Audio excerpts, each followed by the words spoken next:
Hello guys, कैसे हैं आप सब लोग। गाइस मैं अपना एक नया चैनल यूट्यूब का ला रही हूँ जिसमें मैं 12th क्लास की पूरी बीएसटी आप लोगों को कवर करा रही हूँ।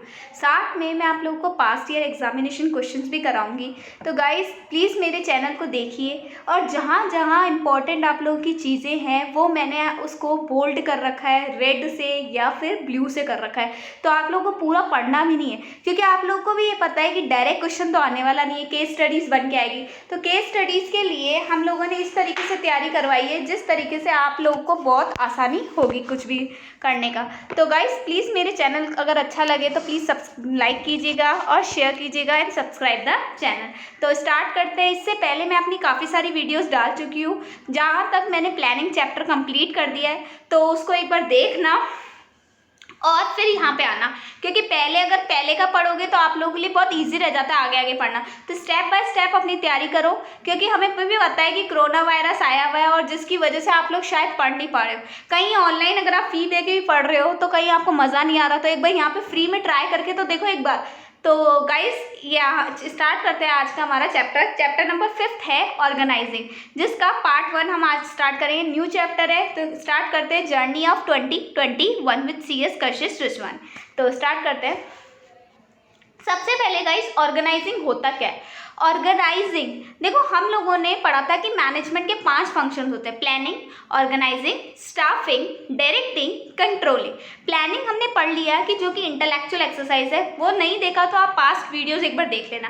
अब ऑर्गेनाइजिंग क्या होता है। ऑर्गेनाइजिंग मतलब चीज़ों को इकट्ठा करना, ऑर्गेनाइज करना, इकट्ठा करना, अलोकेट करना। तो organising refers to putting together various activity. बहुत सारी एक्टिविटीज को एक साथ लाओ, like resources, raw material, human man power, machines, बाहर का एक्सटर्नल एनवायरनमेंट, सब कुछ देख के एक बार इकट्ठा करो एंड आगे activities, resources, people into the system so that people work together for common purpose, ताकि लोग क्या कर सके, कॉमन पर्पस के लिए काम कर सके। कॉमन पर्पस क्या होता है ऑर्गेनाइजेशन में, कि ऑर्गेनाइजेशन का गोल अचीव करना, जिसके लिए हमने प्लानिंग करा है। अब मैं आप लोगों के लिए बहुत ड्रामेटिक वे से लाई हूँ ताकि आप लोग को भी पढ़ने में मजा आए। तो प्रोसेस क्या है ऑर्गेनाइजिंग की। तो ऑर्गेनाइजिंग की प्रोसेस में देखो सबसे पहला identification and division of work. करना क्या है पहले वो तो देखो, आइडेंटिफाई करो कि काम करना क्या है। नेक्स्ट डिपार्टमेंटलाइजेशन, काम को अलग डिपार्टमेंट में बांटो। लाइक अगर मैं बोलूँ कि रिलायंस जियो लाया, तो जियो लाने से पहले उसने कुछ प्लानिंग की होगी, वो उसका प्लानिंग हो गया। अब जियो लाने के लिए उसने क्या किया, बहुत सारे इन्वेस्टर से बात करी, बहुत सारा रिसोर्सेज इकट्ठा किया, मैन पावर इकट्ठा किया। अब मैन पावर इकट्ठा किया, रिसोर्सेज इकट्ठा किया, अब उसको क्या किया, डिपार्टमेंट में बांटा। मैन पावर को क्या किया, डिपार्टमेंट में बांटा। डिपार्टमेंट में कैसे बांटा कि जो CA होगा उसको फाइनेंस में डाल दिया, जो ऐसा होगा कि MBA वगैरह करके बैठा होगा उसको ह्यूमन रिसोर्सेज में डाल दिया, ऐसा होगा जो CS होगा उसको लॉ फील्ड में डाल दिया, जो इंजीनियर होगा वो टेक्निकल फील्ड में चला गया। दैट इज डिपार्टमेंटलाइजेशन, अलग अलग डिपार्टमेंट में उनको बांट दिया। अब उनको काम दे दिया, ड्यूटी असाइन कर दी और देन उनका रिपोर्टिंग रिलेशनशिप बिठा दिया। रिपोर्टिंग रिलेशनशिप मतलब कौन किसका बॉस होगा और कौन किसका एम्प्लॉय होगा। ये 4 स्टेप है, बहुत ईजी है क्योंकि कई बार प्रोसेस आ जाता है 6 मार्क्स में। 2 स्टेप लिख के दे देगा, बोलेगा आगे क्या आप लिखो, तो वो आपको लिखने पड़ेंगे। Identification and division of work, departmentalisation, assignment of duty, establishing authority या रिपोर्टिंग रिलेशनशिप। तो एक एक को स्टेप बाय स्टेप पढ़ते हैं। सबसे पहले आता है identification and division of work. काम को जानो और काम को बांटो, काम को जानो और काम को बांटो। आइडेंटिफाई, जानो, डिवीजन, बांटो। तो first step in organising process to identify the total work. क्या काम करना है, पूरे टोटल वर्क को जानो। लाइक अगर मैं आप लोगों के लिए बोलूँ तो आप लोग को अभी क्या करना है, 12th की पूरी स्टडीज करनी है, काम जान लिया आप लोगों ने। अब क्या करोगे, आप उसको स्पेसिफिक जॉब में डिवाइड करोगे। कैसे करोगे, आप लोगों को पता है कि आप लोगों को ये इंग्लिश कितने टाइम में देनी है, आप लोगों को ये अगर किसी का मैथ्स है तो मैथ्स में कितना टाइम देना है, अकाउंटेंसी में कितना टाइम देना है, इकोनॉमिक्स में कितना टाइम देना है। वो क्या किया आपने, काम को बांटा, डिवीजन किया। BST में कितना टाइम देना है, वो सारा क्या किया, काम को बांट दिया। तो identify the total work and divide into specific job. Dividing the total work into specific job is necessary as the work cannot be done by the individual within skills and ability. सही बात है कि अकेला CA थोड़ी सारा काम कर सकता है पूरे ऑर्गेनाइजेशन का, या फिर अकेला इंजीनियर थोड़ी पूरे ऑर्गेनाइजेशन का काम कर सकता है. तो according to the skills and capability हमें काम को बांटना चाहिए. Then grouping job and departmentalisation, जो जिसमें एक्सपर्ट है उसको उस डिपार्टमेंट में डाल दिया. तो second step in organisation to combine और ग्रुप सिमिलर रिलेटेड जॉब, ठीक है, into larger unit is called department. मतलब जो जो सेम काम करते हैं सारे सीए को कहाँ डाल दिया, फाइनेंस में डाल दिया, बैंकिंग में डाल दिया, अकाउंट्स में डाल दिया, ऑडिट में डाल दिया, ऐसे हमने बांट दिया. सीएस है तो क्या कहते हैं, लॉ फील्ड में डाल दिया, सीएस डिपार्टमेंट में डाल दिया. तो this grouping is called departmentalisation. काम जाना, काम को बांटा, काम को बांटने के बाद लोगों को बांट दिया और लोगों को बांट के एक ग्रुप बनाया, ग्रुप को एक नाम दिया department, like purchase department, sales department, production department, जो भी अलग अलग डिपार्टमेंट होंगे और उन डिपार्टमेंट का कोई ना कोई हेड होगा. Next, assignment of duty. अब काम जान लिया, काम बांट ली, मतलब ये इतना काम है, ये डिपार्टमेंट करेगा. देन हमने डिपार्टमेंट बना दिए. अब क्या करेंगे, हम लोगों को ड्यूटीज असाइन करेंगे, काम करने के लिए बोलेंगे. आफ्टर कंसर्निंग क्वालिफिकेशन, आ गई वही बात, क्वालिफिकेशन देखेंगे, एक्सपीरियंस देखेंगे, एप्टीट्यूड देखेंगे कि वो इंसान किस चीज़ में इंटरेस्टेड रहता है. Work should be assign to an individual according to their skills and capability. तो स्किल्स और कैपेबिलिटीज के हिसाब से उसको काम देंगे. जरूरी नहीं है कि एक सीए है तो उसको सीए का काम करने में मजा आता है, हो सकता है उसको एचआर ह्यूमन रिसोर्सेज का काम करने में मजा आ रहा हो, एचआर डिपार्टमेंट में मजा आ रहा हो, तो उसको अकॉर्डिंग टू द इंटरेस्ट उसको बांट देंगे. नेक्स्ट, रिपोर्टिंग रिलेशनशिप बिठाएंगे. रिपोर्टिंग रिलेशनशिप मतलब कौन किसका बॉस है, कौन किसका एम्प्लॉय है, कौन किसको ऑर्डर दे सकता है, कौन ऑर्डर सुनेगा. That is establishing reporting relationship. तो last step in the process of organization is the creating of authority responsibility among the job holder. In fact, the various member of the organization who perform job are linked by authority and responsibility relation. वही आ गया, authority मतलब boss, responsibility मतलब employee. तो authority और responsibility relationship किस में बिठाते हैं, इसी में बिठाते हैं. आगे चलते हैं. यहाँ पे हमारा प्रोसेस कंप्लीट होता है. बड़ा ही छोटा प्रोसेस है. सबसे पहले चीज़ों को जानो, आइडेंटिफाई करो, डिवीजन करो, देन डिपार्टमेंटलाइजेशन बना दिया, फिर काम को बांट दिया और क्या कर दिया, लास्ट में क्या कर दिया, रिस्पॉन्सिबिलिटी, अथॉरिटी रिस्पॉन्सिबिलिटी रिलेशनशिप बिठा दिया. बहुत ही इजी प्रोसेस है, मैंने बोला होगा तभी आपको याद हो गया होगा. नेक्स्ट आता है कि हमें ऑर्गेनाइजिंग करने की ज़रूरत क्या है, इंपॉर्टेंस ऑफ ऑर्गेनाइजिंग. काम को बांटने की क्या ज़रूरत है, चीज़ों को इकट्ठा करने की क्या ज़रूरत है. तो पहला आता है बेनिफिट ऑफ स्पेशलाइजेशन. जब हम काम को ग्रुप में बांटेंगे तो वो काम वही करेगा जो उसमें स्पेशलिस्ट होगा. हर इंसान किसी ना किसी चीज़ में बहुत स्पेशलिस्ट होता है, तो अगर उसको वो काम दे दिया जाए तो उससे बेटर कोई करेगा ही नहीं. दूसरी बात, अगर कोई इंसान नहीं भी होता स्पेशलिस्ट, तो अगर उसको एक ही काम बार बार दिया जाए तो क्या होगा, वो अपने आप स्पेशलाइजेशन में आ जाती है. तो ये क्या बोल रहा है कि वर्क बांटा है. Organising refers to dividing total work into specific group, अलग अलग ग्रुप में बांटा. Assigning work to the individual according to the skills and capabilities. तो जैसे जिसकी एबिलिटीज है या कैपेबिलिटीज है उसके हिसाब से आपने बांट दिया. इससे क्या होगा, उसमें स्पेशलाइजेशन आएगा. दूसरा, वेल डिफाइंड जॉब. हर इंसान को पता है मुझे क्या करना है, वरना क्या होगा, हम लोग जैसे करते हैं स्कूल में, हम लोग क्या करते हैं स्कूल में कि जब ग्रुप में प्रोजेक्ट मिलता है तो हम दूसरे पे टालते हैं, इसने नहीं किया, इसने नहीं किया, इसने नहीं किया, जबकि हम खुद ही कुछ नहीं करते. तो इसका मतलब क्या हो, वेल डिफाइंड नहीं है. जबकि टीचर अगर स्पेसिफिकली आपको बोल देना ये काम तो तेरे को ही करना है, उसके बाद तो आपको ही करना पड़ेगा. That is the well defined job में ये होता है कि अगर आपको कोई काम दे दिया तो आप ही को करना है, तो आपको अपनी जिम्मेदारी पूरी निभानी पड़ेगी. साथ में एक काम एक ही जना करेगा, डुप्लीकेशन नहीं होगा.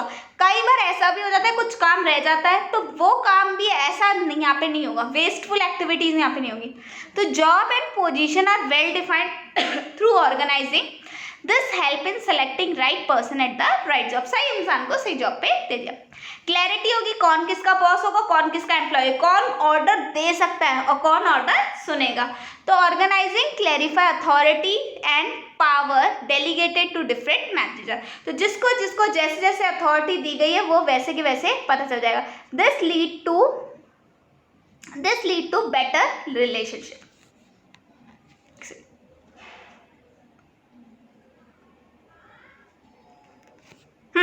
This lead to better administration. तो इससे क्या होगा कि हमारा जो काम करने का तरीका है वो बहुत मतलब हमारा जो ऑर्गेनाइजेशन है वो अच्छे लेवल पे काम करेगा। आगे आ जाते हैं, optimum utilisation of resources. Optimum utilisation of resources क्या बोलता है कि organising is helpful in avoiding duplication of work. वही बात मैंने आप लोगों को बोली कि एक काम एक ही इंसान करेगा, दो दो जने नहीं करेंगे, और जब दो दो जने नहीं करेंगे तो क्या होगा कि काम सही होगा। एक सेकेंड, पता नहीं क्या हो रहा है, आज प्रॉब्लम आ रही है। हाँ, तो ऑर्गेनाइजिंग एक काम एक ही जना करेगा। जब एक काम एक ही जना करेगा तो डुप्लीकेशन नहीं होगी, काम में डुप्लीकेशन नहीं होगी, तो क्या होगा कि चीज़ें वेस्ट नहीं होगी, साथ में ऐसा कोई काम छूटेगा नहीं, तो डुप्लीकेशन बच जाएगी। तो there is no overlapping of responsibility which minimise the wastage of resources and effort. आगे चलते हैं, अडेप्शन टू चेंज। जैसे जैसे एक्सटर्नल एनवायरनमेंट में चेंज होगा, हम भी क्या करेंगे, अपने आप को चेंज करने की कोशिश करेंगे, क्योंकि हमारा सारा ऑर्गेनाइजेशन किस पे डिपेंड है, एक्सटर्नल एनवायरनमेंट पे डिपेंड है। तो जैसे जैसे एक्सटर्नल एनवायरनमेंट चेंज होगा, हमें भी अपने आप को चेंज करना पड़ेगा। तो ऑर्गेनाइजेशन स्ट्रक्चर को इस तरीके से बनाओ कि अपना changes are made in workload according to the changes in external environment. मतलब उनको उस चेंजेस की आदत डालो, अगर आदत होगी तो वो अपने आप ही चेंजेस कर देंगे। Next, effective administration.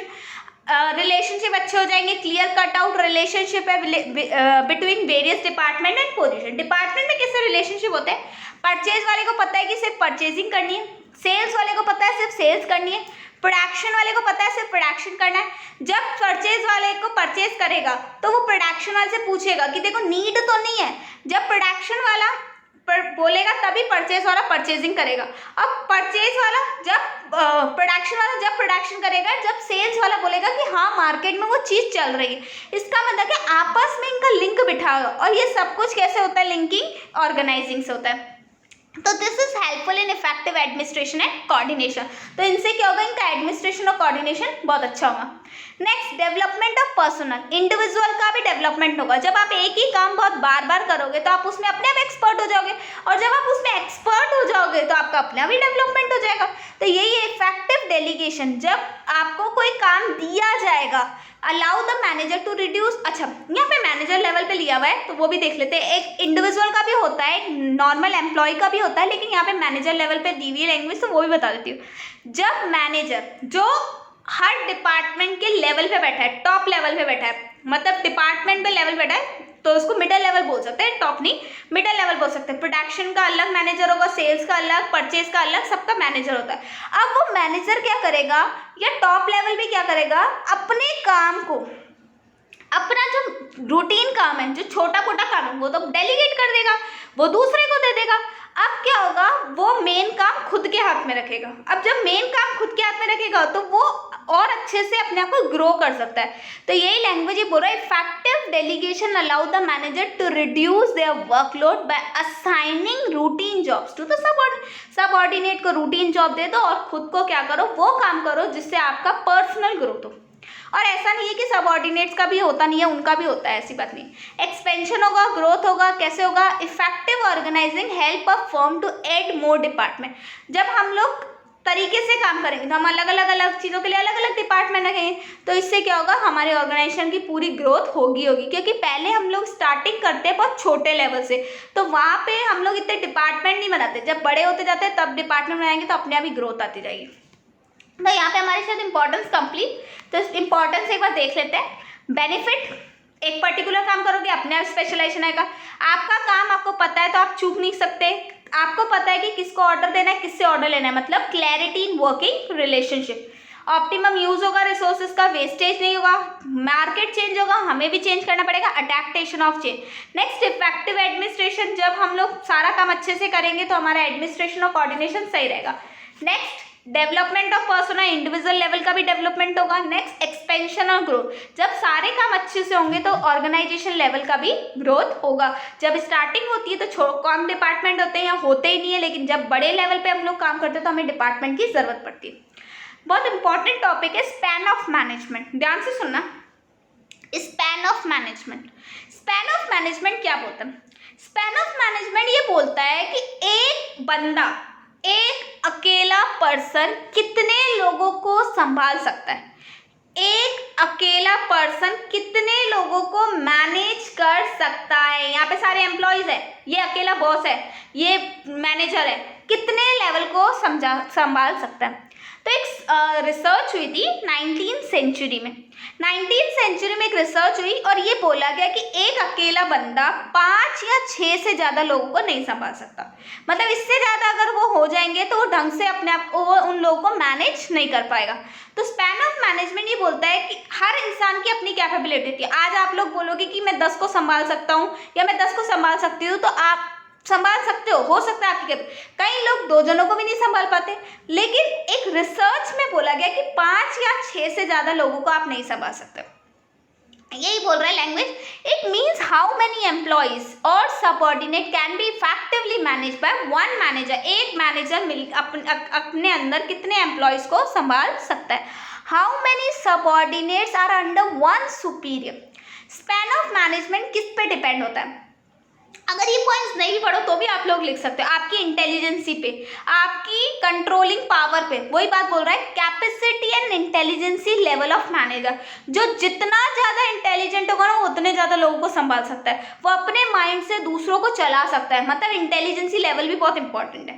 Next, trust. अगर एक ऐसा इंसान है जो दूसरों पे ट्रस्ट नहीं करता, तो वो अपना काम दूसरों को देगा भी नहीं, और नहीं देगा काम तो वो क्या होगा, ज़्यादा लोगों को संभाल भी नहीं पाएगा, क्योंकि वो काम करने में बिजी रहेगा। जबकि अगर उसको दूसरों पे ट्रस्ट होगा तो वो क्या होगा, काम ज़्यादा से ज़्यादा लोगों को देगा, और ऐसे में वो ऊपर अच्छे से मैनेजमेंट कर पाएगा।